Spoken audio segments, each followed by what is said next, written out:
Welcome to Bantan Sangha Detective.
all to me.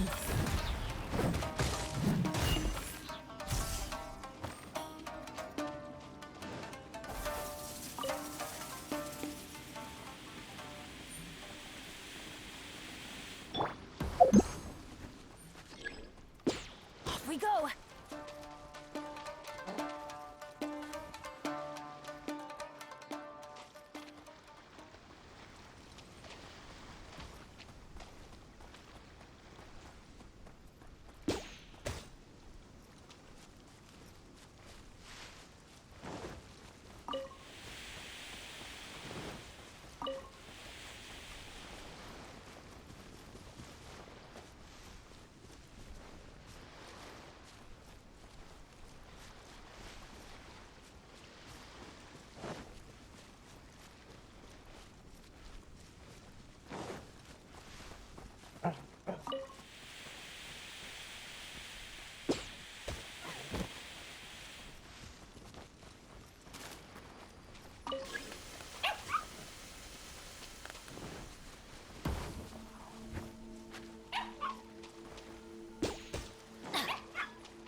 Adventure time!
You got? Steady as stone. Ha. Ja.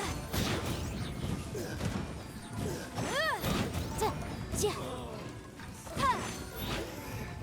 Let's get down to business. Ice my hammer.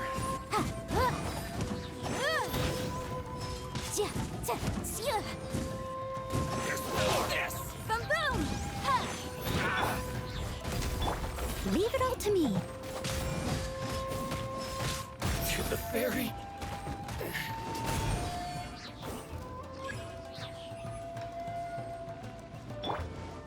Coming to be! Yeah! Live! Moment of birth! Everybody stand back! Ha. I must leave no stone unturned. Time to clean up.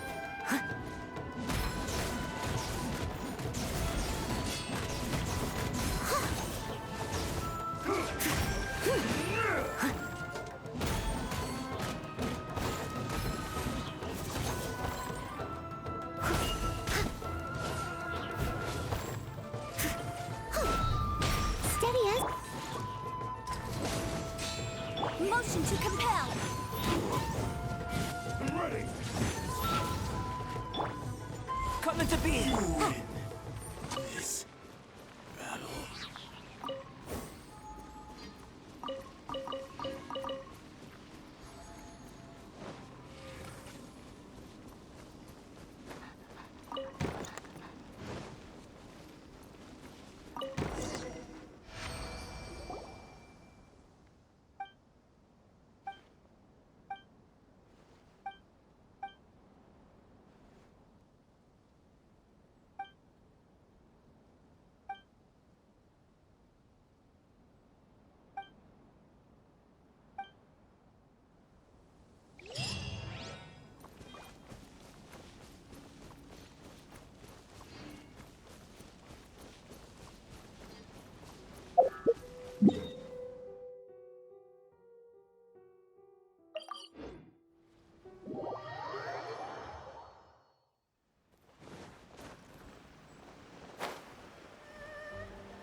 kind of injurious weather is this? It's cold. Achoo!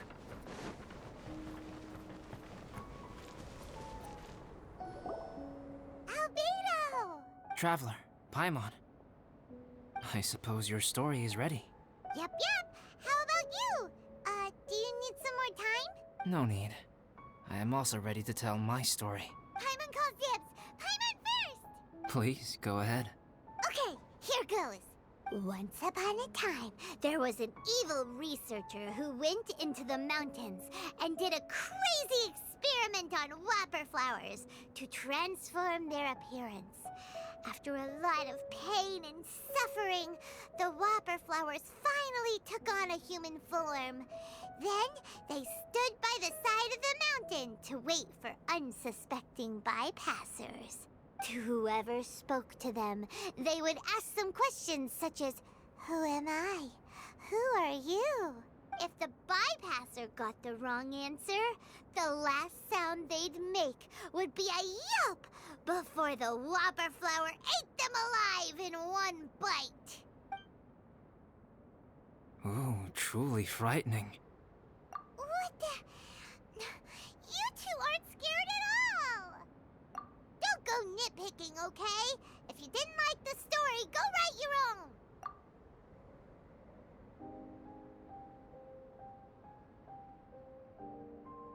In other words, the whopper flowers would ambush and then completely replace their victims. And then what? Go back to where the person lives? Enter their home? Eat their whole family? Paimon made up this story, but now Paimon's the one who's scared by it. It's a good story. Oh, may I write it down?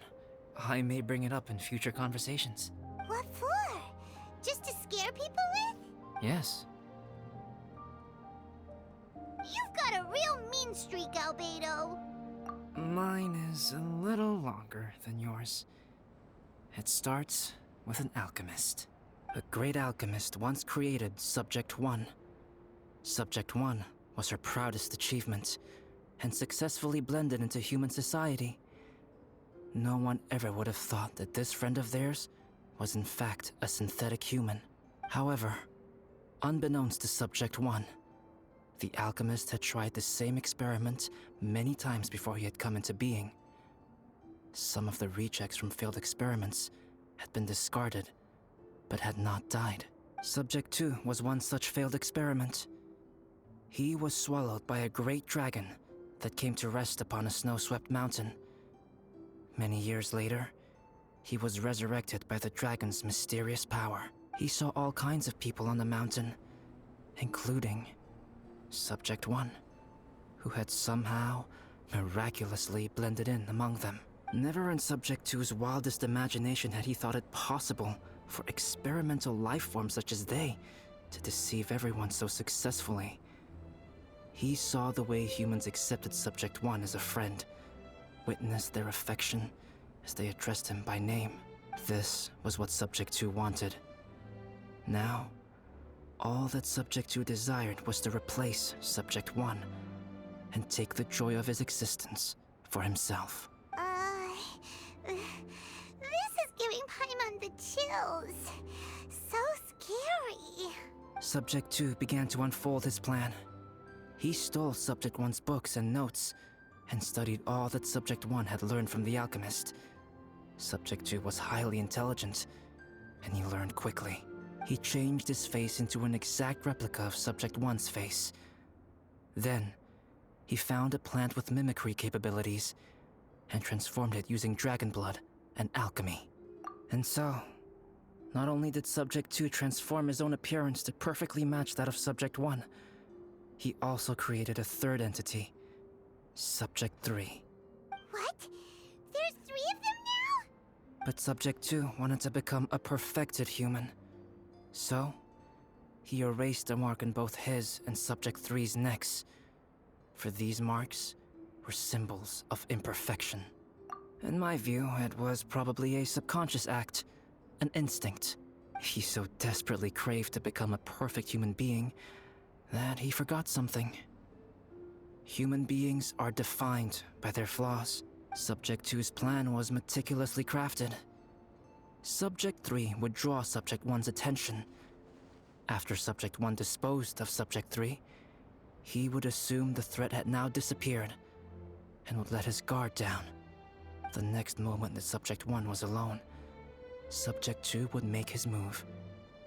He would eliminate Subject 1 and become the only one remaining.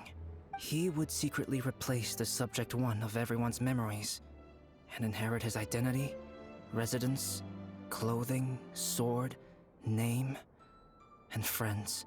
People would have no idea that the individual they knew had become somebody else from one day to the next.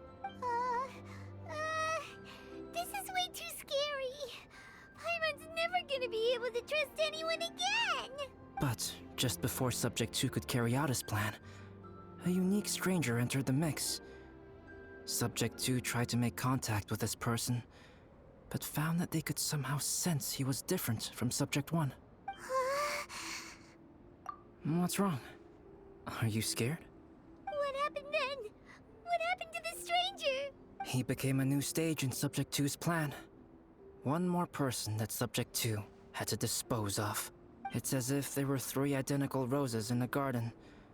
Only one of the 3 was a fine specimen, while the other 2 were defective specimens that bore poisonous thorns. In all the world, only the gardener who tended to them could tell which was the good specimen. People do not like poisonous plants. Only a perfect rose can fetch a high price. If the inferior specimens wanted to conceal the fact of their worthlessness, they would have to take the gardener out of the picture, using their poisonous thorns. This is exactly what Subject 2 was thinking. So, he hid in the shadows and waited patiently. Maybe soon, he would get his chance to become truly human.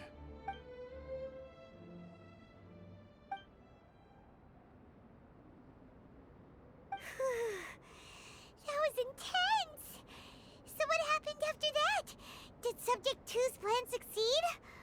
Paimon can't bear thinking about it. Fortunately, it is just a story. And even in this story, Subject 2 did not succeed. But you can never let your guard down on drag. Monsters mutated with Durin's power and blood are also creatures of Rhine-Daughter, just like me. You must beware of all such creatures. I'm glad to hear that. It's okay. I know what I am. You and I are both different, so there is no need for me to hide the truth from you. The only thing is that sometimes, when I think about how mighty the power of alchemy is, I feel so small. As beings who set foot in this world, how arrogant are we in desiring to control our destiny, and in desiring to create? Is creation an arrogant act, traveler? If not, why do we call the ones that created us and control us gods? If it is, then what qualifies us to call ourselves creators? How far must we take our reverence and respect? And what purpose does it serve? Nothing special. But whenever I think about it, I feel a twinge of grief. Poor Albedo. Hello? Traveler, are you here? Hey, is that Amber? Thought we might find you here.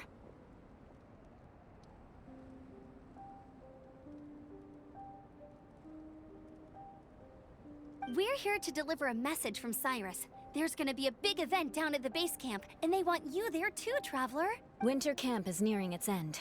Apparently, even provisional instructors are required to attend. Looks like we need to go, Albedo. Bye for now. Then I won't keep you.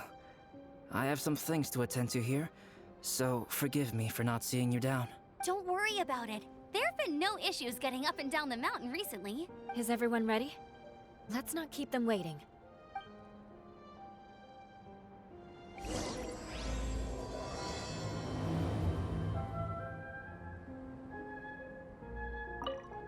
Go ahead.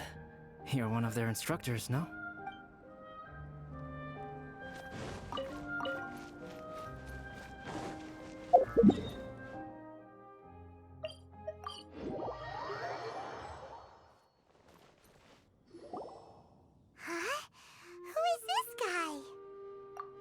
me to introduce Yozerv. He's Joel's father. Dad, this is that traveler I was telling you about. The traveler's helped me out loads in the past, and this time we even built a snowman together. Joel has told me everything about you. I can't thank you enough. Wow, this is amazing! Wait a second. Why is Cyrus discreetly wiping tears away? And what is Pallid doing here? Pallid is the hero of the hour this time. Go on, Pallid. Tell us what happened in your own words. Okay. The weather was fine on that fateful day, and I had a feeling that Lady Luck was smiling down on me. So I trusted my gut and set off to explore somewhere new, somewhere dangerous. Because where there is great danger, there is also great treasure. Why does this sound so hard to believe? But I had only been away from the group for a short while when I fell down a slope and just started rolling. Uh-oh. Did my bad luck rub off on him when we ran into each other on the mountain?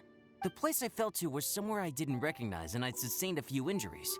I remember thinking to myself, this is the worst luck I've ever had in my whole life. Then I met Yozerv. He'd heard the sound of me falling and came out to see what was going on. Huh? Wow, so it was completely by chance then. I thought he must have been someone from the Adventurers Guild here for the event, but after a few words of conversation, it was clear that he was having memory problems. He didn't even know his own name. The temperature was freezing, and there was no time to deal with all that there and then, so I convinced him to come back to the camp with me and figure everything else out after we got there. We got back to the camp, ran into Joel, and the moment he saw him, he froze for a second with this completely stunned expression on his face, and then he started crying out, "Dad! Dad!" That's when Yozerv suddenly started to remember. My memory has still not fully recovered, but Joel and his mother, they are the only ones that I will not, no, that I cannot forget. Daddy. Daddy's right here, Joel. Daddy's right here. Yozerv, don't you remember anything else at all? The poor princess, feeding the foxes? I'm sorry. I have no recollection. Maybe it's because of the head trauma. I'm not sure. I woke up and found myself covered in blood. My things were gone, and there was nothing to indicate who I was or how I got there. I crawled into a cave and settled in for a slow recovery. After my legs and feet were a little better, my hunting skills were what kept me alive. Dad, I was so worried about you. I'm all right now, Joel. Oh, don't cry. Daddy's not going anywhere. I'm here to stay. Oh, this is good. This is good. You know what, though? I definitely think my luck got worse after running into Benin on that mountain. I knew it. I just... No. I just meant if it weren't for you, there's no way I ever would have run into Yozerv on a mountain this huge. Besides, we got back safely, didn't we? So don't blame yourself. Maybe sometimes miracles can only happen when you get just unlucky enough. Pallid. When did you become such a smooth talker, huh? Huh? Am I? I was just telling the truth. Oh, yeah. I want to say thank you to the Traveler, Uncle Cyrus, Auntie Eula, and Auntie Amber. Thanks, everyone. You all helped look after me, and I will always remember it. But I guess I can't take the snowman with me, or it'll melt once it leaves Dragonspine. It's such a shame. Oh, I can help with that. One moment. Huh? Eula? Here, take this. It's powdered rime. Just add it to your snowman, and it will never melt. Wow! Really? Oh, this is awesome! You're the best, Auntie Eula! Dad, I have an unmeltable snowman now! How cool is that? How can I ever repay you all? Thank you all. Thank you from the bottom of my heart. Dad, I want to go move the snowman. Can we do it now, please? Okay. I'll be leaving with Joel now. I'm sure I'll see you all another day. Very well, very well. It's time for Pallet and I to have another discussion concerning his breaches of adventurer discipline. Huh? But Cyrus, I think I kind of made up for my mistakes this time, you know? See you guys! Oh, I made this for you and Amber. Think of it as a winter souvenir. Aw, are you sure? This must be really important to you. Come on now, just take it.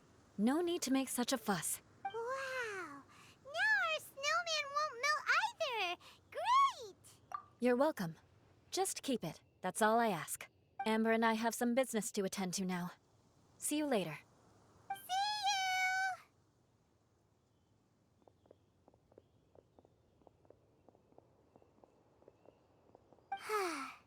Everyone's gone. Seems like they've all got their own stuff to do now. Oh! You know what? We've been on Dragonspine all this time, and somehow Paimon still forgot to ask Albedo about how to make a fruit juicifier machine that could keep the juice fresh. Maybe we should try Timaeus again. He does seem pretty eager to please after all.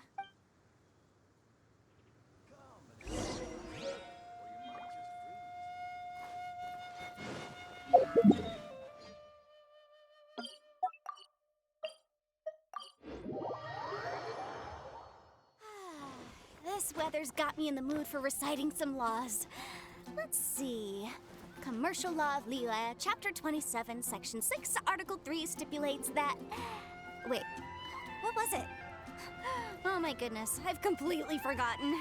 What is wrong with me today? Timaeus! Traveler and Paimon, what can I do for you?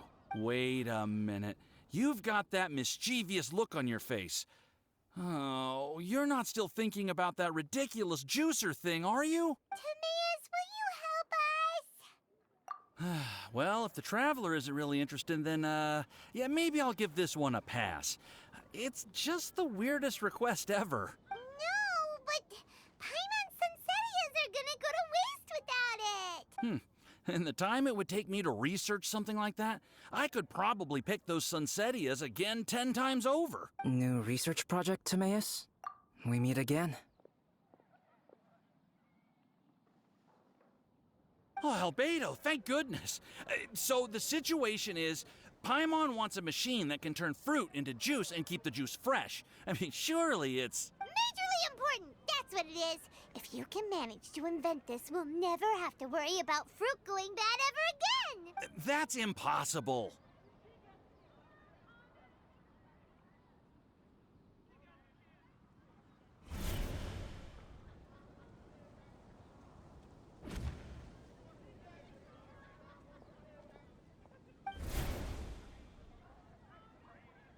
Turning fruit into juice is not hard, but keeping it fresh is more difficult. But if you simply want to keep the fruit from rotting, there are many ways to achieve this. Right, Traveler?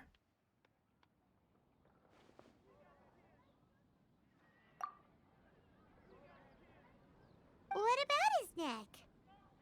What's wrong? Is there something on my neck? From the look on your face, it's as if you thought I just played a practical joke on you that was in exceedingly poor taste. Albedo, you were saying, how do you stop fruit from going bad? Well, one way would be to bury your fruit on Dragonspine, where the snow never melts all year round. But then Paimon won't be able to eat them! You could always live on Dragonspine. No, too cold for Paimon. Or you can give the fruit to me, and I would take it to Dragonspine for you. But since you don't like the cold, you'd have to send someone else to pick them up when you want them. This is where you come in, Traveler. Suddenly sounds a lot more feasible with other people doing all the work. Okay then, shall we go with that idea? Fruit buried on Dragonspine will stay fresh for much longer. However, it is also possible that the fruit will sprout and grow into fruit trees. Who knows? Maybe the next time you visit, it will have grown into an orchard. You can water the trees, add fertilizer, and when they finally bear fruit, he will have some fresh Sunsettias. No way! Then Paimon will have to be a gardener! That's not the goal here. Oh? Well, I don't think being a gardener is so bad.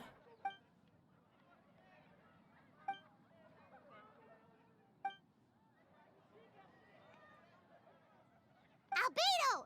Stop trying to get your hands on Paimon's super sweet Sunsettias! It bothers you, does it? Of course it bothers Paimon! They are the rarest, super duper sweetest Sunsettias ever! And they're not for you! Okay, but they're just Sunsettias. I think you're only so attached to them because you don't have much fruit of this quality in your possession. When someone's pockets are full and their spirit is fulfilled, they don't easily fall prey to this kind of yearning. Really?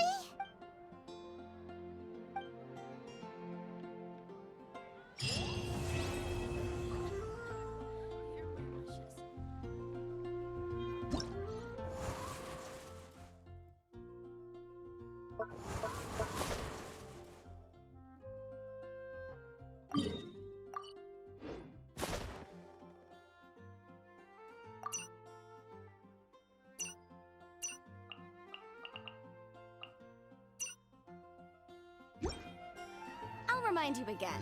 The law can be both a help and a hindrance.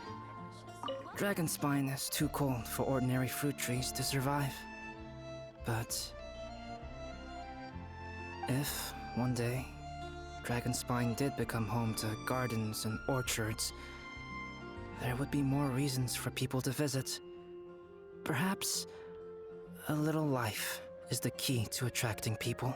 Life may exist in all kinds of unfathomable forms, and in all manner of unthinkable environments. Mysterious, yet tenacious. Perhaps this is what makes life so special.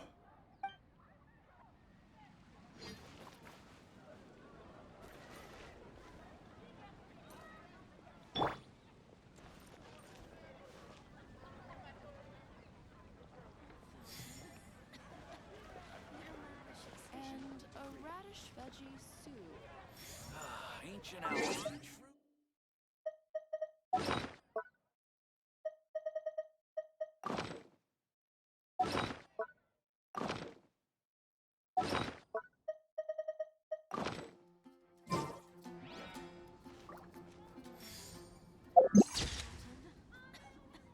Here are my wishes.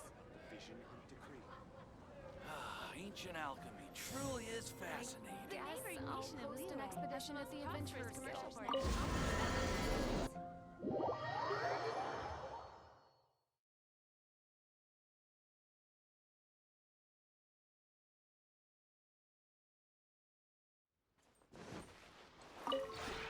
This realm is...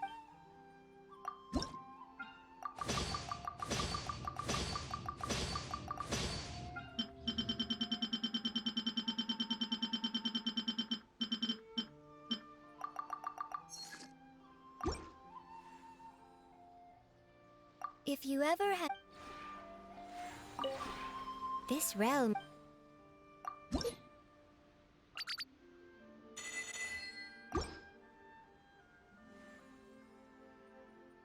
If you ever had...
What the? What kind of injurious weather is this? It's cold. Achoo!